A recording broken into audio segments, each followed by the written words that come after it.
Throughout the United States, we're celebrating Catholic Schools Week, and today at Catholic TV, we're blessed to be joined by the 7th grade class at Monsignor Haddad Middle School in Needham, Massachusetts. There's two great saints that stand abreast of Catholic Schools Week. Earlier, we celebrated St. Thomas Aquinas, the common doctor of the Church, meaning that he's the one that we go to with all of our theological questions. And what a blessing that at Catholic schools we're allowed to ask those questions and to explore those answers as part of a well-balanced curriculum that educates the whole person, mind, body, and soul. Today, we're celebrating someone who was very different from St. Thomas Aquinas, Saint John Bosco. He's a saint that's more close to us in time. He lived in the 19th century in Italy, and while we have Thomas, who was very erudite, very wise, very grave, really elevated, John Bosco was kind of a jokester. He could do card tricks, he could juggle, and he would go through the streets and find kids who were just sort of hanging around, waiting to get into trouble, and he would bring them and educate them. He'd say, "I can show you a better way to be."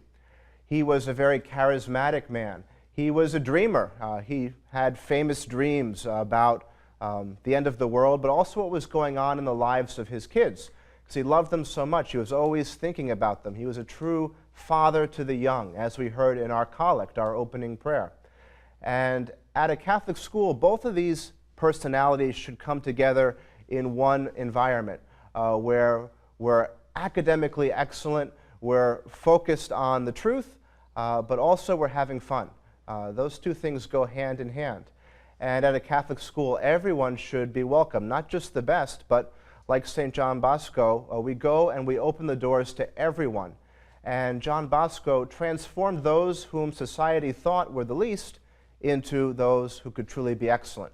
And the great example of that is St. Dominic Savio, one of John Bosco's boys, who through his mentorship became a great saint in his own right. And for all of you at Monsignor Haddad and throughout the country, the call to holiness is not something far away, but something very close, something that you should be able to experience in your classroom, in the cafeteria, at recess, and then to take home as well, and eventually, as a result of your education, to go out into the world and to be the light that you have received, and to pay forward the great gift that is yours by offering truth, beauty, and goodness to everyone you meet. This is how the world is transformed, not through programs and plans, but through faith, hope, and love. And we receive that especially from the altar today. As we gather around Jesus, we have heard his word, and now we prepare to offer his body and blood to the Father and to receive it into our hearts. Let us go forth then and to bring that love into the world, and today especially to give thanks that each of you are receiving a Catholic education. What a great gift. May that gift be available to everyone. St. John Bosco, pray for us.